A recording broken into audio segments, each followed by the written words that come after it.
Yo, slap me and I'll slap your back. Where my warriors at?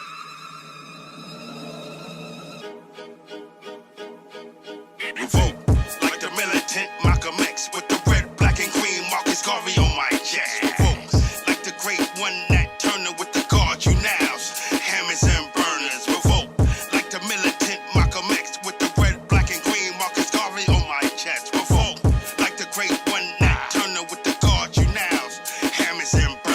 7 heads, 10 horns, self-power, the unification of us all in the 11th hour. Death to coon cowards, motherfucker, they are enemies. Let them bullets rain like a shower, supposed to blossom like flowers, shine like the radiant.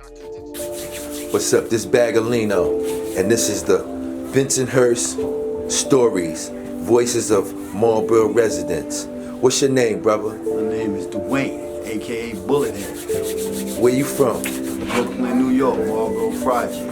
Where were you born? Kings County Hospital. All right, you a real Brooklynite. I hear that. So right now, I want to know, like, since because we grew up in that racial tension in Bensonhurst. You know what I'm saying? With nothing but Italians. You remember how we grew up, right?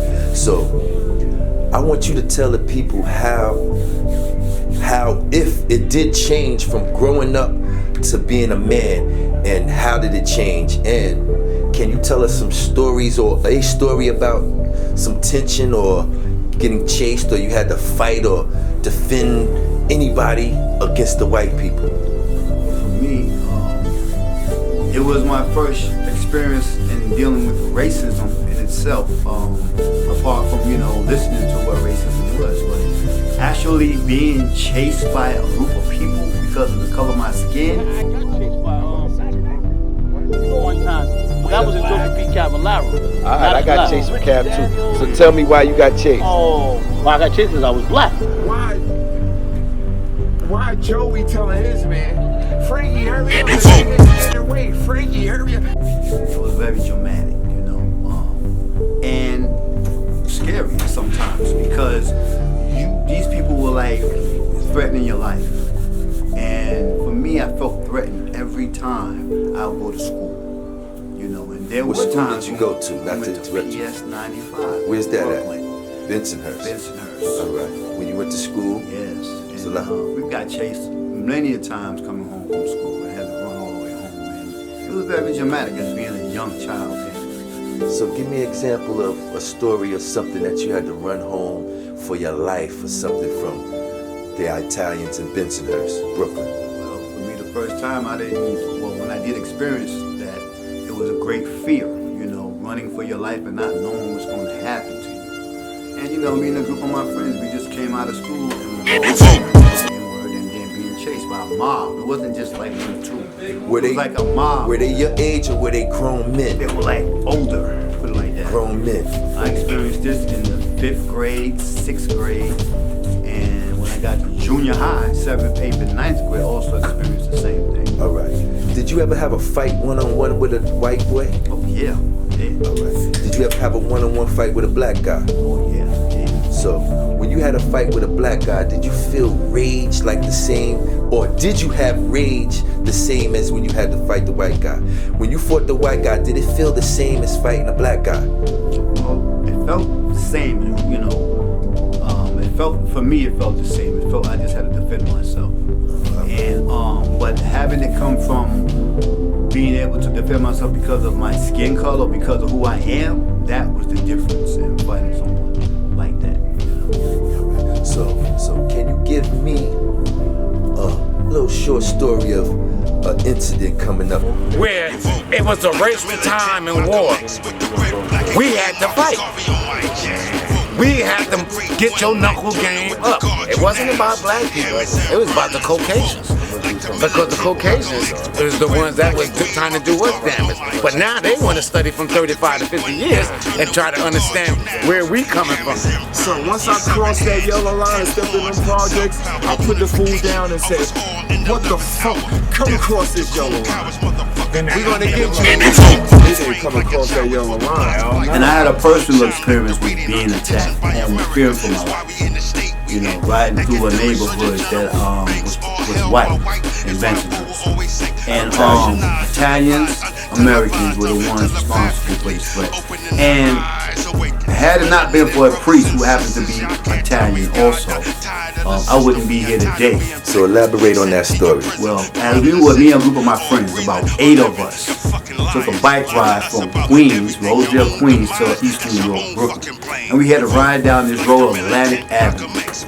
And somewhere along the line of Atlantic Avenue, we come across this pizza parlor, and there was a group, better yet, a mob of white boys there. And as we rode past them going, they called us niggas. So we kept riding, you know. But this incident occurred on our way back home. It seemed like they might have been waiting for us. And once they saw us, it was like they said, "They go those niggas, get them." And the next thing you know, all hell broke out. All you heard was cars pull up, and all you saw was men jump out with axe handles. And y'all was teenagers. Started beating the shit out of them, all of us, everybody that was there. Motherfuckers was in pickup trucks, bikes, and all that shit, chasing us all the way till we got the milk barn. Once we got the milk barn, we ran across the street to Marlboro. Was it kids your age chasing you, or was it grown men? Grown people. It was grown people. You know, and I find a bunch of white boys running after me. I had my bike, and I was riding my bike. But as I kept riding, they came upon the bike and grabbed the bike, and I had to jump off the bike and start running. So but at this time, we all scattered. Were they teenagers or were they men? They were a little older. I say maybe men. We were young. I was like around 60 men. Right. And they were old men chasing. Right. But it was a mob of them. We talking at least 30 to 40 of them. And they had pipes, bats, and chains in their hands, and they were chasing us. You jumped off the bike. We jumped off the bike, and I'm running. And I'm running for my life. And I'm looking around, and I'm saying, wow, I don't see nobody. But then I seen 2 of my homeboys. One of them named Howie and Garfield, and I forgot Garfield's little brother. And so we running like this, and then all of a sudden there was one white boy chasing us, and I turned around and looked, and I said, "Yo, let's stop, let's get him." So we went to get him, and he just shot back, and he got lost. But then we started running, and next thing you know, this car pulls up out of nowhere, and so as we were still running, 4 more white boys came on us, and they was chasing us around the car, So he was like, get in. And I just got in, and we got in the car. And once we got in the car, that's when the mob came and rushed the car. And they banged on the window, and they was calling on the white guy who was driving. Niggas up. And I don't know, but that was the grace of God for me that saved my life. Because as he inched out and started driving, they kind of like opened up and let him drive off. So we drove off. And at the same time, I was like, wow, I couldn't understand what was going on. And he was a priest. He had a priest uniform on. And the only thing I remember him asking me was, do I believe in God? And I said, yeah, I believe in God. And I'm dead serious. I am not joking. This is the truth. And I'm saying that was my biggest experience. All right, so growing up in Marlboro Projects, was it fun? And wait, put it like this.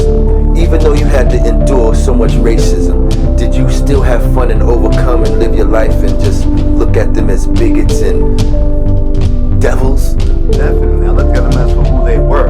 But growing up in Marlboro Projects was the greatest experience of my life, because Marlboro Projects was like no other projects in the whole Brooklyn, Queens, New York, or the Bronx. Because I tell you why. It's a project which was like an island. You could think of it was like the ocean, like all blacks in an ocean of Italians. And only the community of people that lived in that project was living together. Because if you walk out, blacks, Hispanics, and even a few whites. And if you walk anywhere outside the perimeter of the projects, like let's say you want to go down the block, you had to go down the block of a white Italian neighborhood. You was not welcome, not even one block off. That if you go down that block, you risking your life of being attacked by some white Americans, white Italian Americans. So, do you think some of them same white people that chased you are still around, living and amongst us? Of course, I'm assuming some of them are dead, like the ones around my age, where I grew up in my time. Some of them could be still alive, some of them could be dead by now, but nevertheless, the same thing still goes on, even today. in that same project. But like I said, the reason why I say it's like no other project is because the whole project was like a community. I felt like it was I knew a whole project of niggas, put it like that. On a personal level, I would see them every day. Every day of my life, I seen the same people.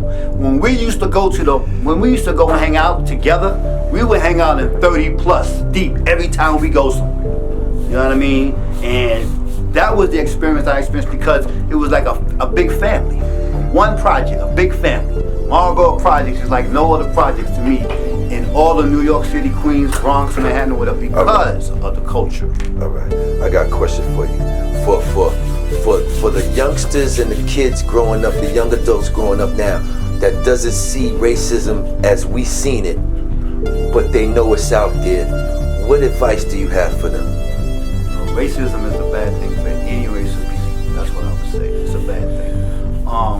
I would say my advice to understand that is to be aware of what racism stems from. You know, you don't have to be white or black to be racist. You know what I mean? It's just that we happen to be the target of racism. You know, racism is a hatred nature upon anybody, no matter what it is. It could be racist or this or racist or that, but just because I would say that steer clear of being racist, don't be racist, just be real about it. You know, and don't hate nobody. You know, unfortunately, we got people that hate us. And I don't even blame them. It's the devil in them that hates you because the devil hates us all. I'm gonna leave it at that. All right, signing out. Bensonhurst Stories. Yo, slap me and I'll slap your back. Where my warriors at?